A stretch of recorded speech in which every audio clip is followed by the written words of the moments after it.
জনাব হ্যাশ, আপনি বাংলাদেশে যান। বাংলাদেশের গণতন্ত্র খুবই বিপর্যস্ত এবং আপনাকে you will have to take the initiative to revive democracy. No, it is a stupid proposition. উনাকে কোন রকম দায়িত্ব আমেরিকান গভর্নমেন্ট দেয়নি এবং আমার যেটা হাসিনা আপা এখন যেটা মনে হচ্ছে যে উনি যে চাকরি ছাড়লেন, এটার আমার assumption and presumption is like this, যে উনার সঙ্গে স্টেট ডিপার্টমেন্টের সংযোগ বিচ্ছিন্ন ছিল, অর্থাৎ সমন্বয়হীনতা ছিল। উনি কিছু নিজের উদ্যোগে বাংলাদেশে যে নির্বাচনের পূর্ব মুহূর্তে কিছু জাম্পিং স্টেপ নিয়েছেন, যেগুলোর সঙ্গে আমেরিকান স্টেট ডিপার্টমেন্টের কোনো রিলেশন ছিল না। কূটনীতিকরা রাজনীতিতে আসবেন কেন? কূটনীতিক তার দায়িত্ব পালন করবেন, তিনি তার নিজ নিজ দেশের একজন কূটনীতিকরা তাদের নিজ নিজ দেশকে রেপ্রেজেন্ট করবে। এখানে তাদেরকে রাজনীতি করতে বলা হয় না। উনি যায় সেক্রেটারিয়েটে দেখা করতে মন্ত্রীদের সঙ্গে, বলেন তো, মিনিস্টারদের সঙ্গে সচিবালয়ে দেখা করতে যায়, উনি রাজনীতিবিদদের সঙ্গে চলে যায় উইদাউট ইনভিটেশনে। It was too embarrassing. যে পিটার হ্যাশ একটা দেশের অ্যাম্বাসেডার, আমেরিকার অ্যাম্বাসেডার, উনি বাংলাদেশে ইন্ডিয়ান এম্বাসির কর্তা ব্যক্তি, আমেরিকান এম্বাসির কর্তা ব্যক্তি। তো একজন ডিপ্লোম্যাট, একজন বিদেশি কূটনীতিক কিভাবে একটা দেশের গণতন্ত্র পুনরুদ্ধার করে, এটা আমার মাথায় আসলো না। পিটার হ্যাশকে এই দায়িত্ব দেওয়া হয়নি। আমেরিকান গভর্নমেন্ট বা স্টেট ডিপার্টমেন্ট বা আমেরিকান ডিপ্লোম্যাটিক বডি এই দায়িত্ব দেয়নি যে জনাব হ্যাশ, আপনি বাংলাদেশে যান। বাংলাদেশের গণতন্ত্র খুবই বিপর্যস্ত এবং আপনাকে you will have to take the initiative to revive democracy. No, it is a stupid proposition. উনাকে কোন রকম দায়িত্ব আমেরিকান গভর্নমেন্ট দেয়নি এবং আমার যেটা হাসিনা আপা এখন যেটা মনে হচ্ছে যে উনি যে চাকরি ছাড়লেন, এটার আমার assumption and presumption is like this, যে উনার সঙ্গে স্টেট ডিপার্টমেন্টের সংযোগ বিচ্ছিন্ন ছিল, অর্থাৎ সমন্বয়হীনতা ছিল। উনি কিছু নিজের উদ্যোগে বাংলাদেশে যে নির্বাচনের পূর্ব মুহূর্তে কিছু জাম্পিং স্টেপ নিয়েছেন, যেগুলোর সঙ্গে আমেরিকান স্টেট ডিপার্টমেন্টের কোনো রিলেশন ছিল না এবং সম্ভবত উনি বরখাস্তের মুখোমুখি হইতেন। ইন্টেলিজেন্ট মানুষ, ফরেন সার্ভিসের লোক, ডিপ্লোম্যাট, বুঝে আগে ভাগে রিজাইন দিয়ে দিয়েছেন।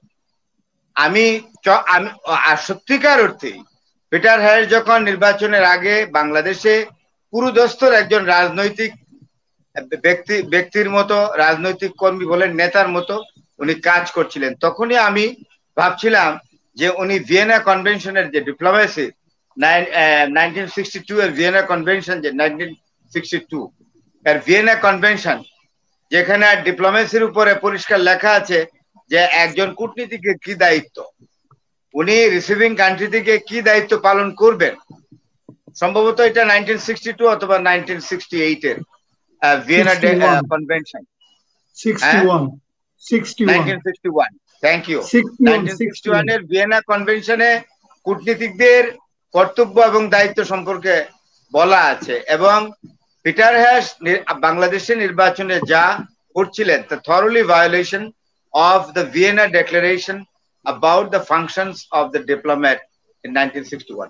তো সেই জন্য আমার মনে হয় এটা সমন্বয়হীনতার জন্যই he was going to be disposed or discharged, আমার যেটা মনে হয়েছে, অথবা ওনাকে বরখাস্তের মুখোমুখি হওয়ার সম্ভাবনা ছিল।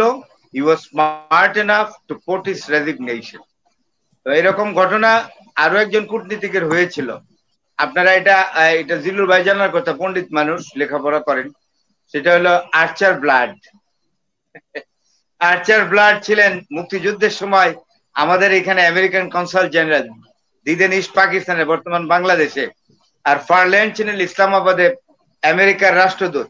আর্চার ব্লাড রিপোর্ট করছিলেন যে there is a bloodbath taken place in Dhaka in 26 March 1971।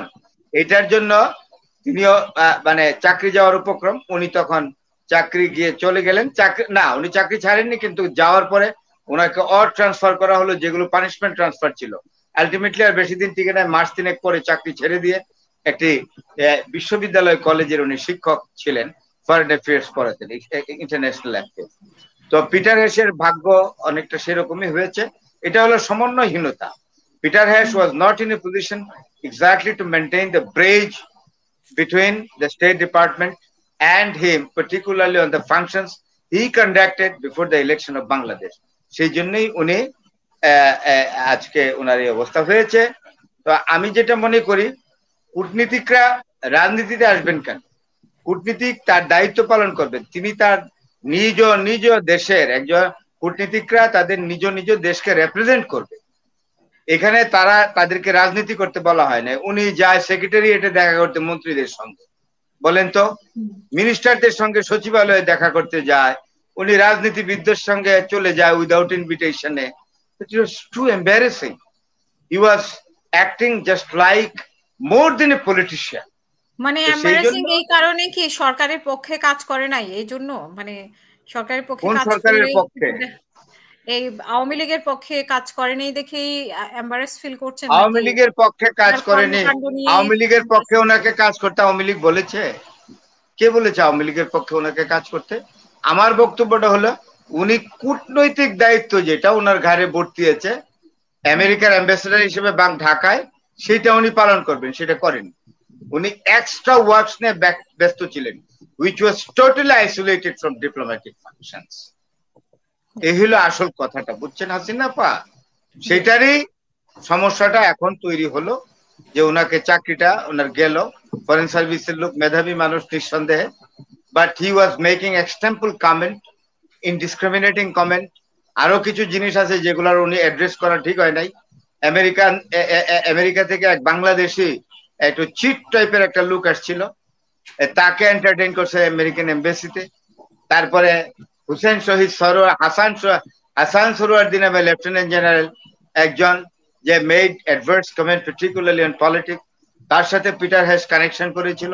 This are all things which are totally exactly isolated, objectionable, particularly be conducted by a diplomat. তো সেই জন্যই ওনাকে ওনার যা হওয়ার হয়েছে, he has to face the consequence. ধন্যবাদ।